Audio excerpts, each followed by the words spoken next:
ഞാൻ പറയുന്ന ഡയലോഗ് അതുപോലെ നിങ്ങൾ പറയണം. പണ്ടാരം കാണുന്നില്ലല്ലോ.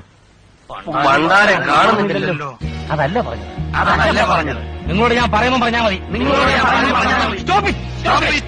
എന്റെ ആയിലിൽ 3 വട്ടം വിളിക്കൂ. രാധേ രാധേ രാധേ. അയ്യോ, ശബ്ദ ഗാംഭീര്യത്തിൽ വിളിക്കൂ. രാധേ രാധേ രാധേ. രാധ വരുന്നു, രാധ വരുന്നു. ജാഥ വരുന്നു, ജാഥ വരുന്നു. രാധയല്ല, രാധവ, രാധവ, രാഘവ രാഘവ രാഘവ. ഈ പട്ടിക്ക് മെനു ഉണ്ട് സാർ. അതെല്ലാവർക്കും ഉള്ളതല്ലേ സാർ? എന്റെ പട്ടിയുടെ മെനു ഈ സാർ നോക്കണം. നിന്റെ പട്ടിയുടെ മെനു ഞാൻ നോക്കണമെന്നോ? നിന്റെ തന്റെ വിളിച്ചോണ്ട് കാണിക്കണം. പറഞ്ഞു കേട്ടോ, ഇവന്റെ പട്ടിയുടെ മെനു ഞാൻ നോക്കണമെന്ന്. ഞാൻ ഇതുവരെ എന്റെ മെനു പോലും. Stop it. ജ്യോതിയും വന്നില്ല, തീയും വന്നില്ല, ഒരു മണ്ണാങ്കട്ടിയും വന്നില്ല. എത്ര കഷ്ടപ്പെട്ടാണ് ഞാൻ തിരിച്ചു വന്നത് അറിയാമോ? ഓടി ഓടി വരുമ്പോ ഒരു ആന. പക്ഷെ ഞാൻ രക്ഷപ്പെട്ടു. ആന എവളെ കണ്ടോടി കാണും. എനിക്ക് വിഷം.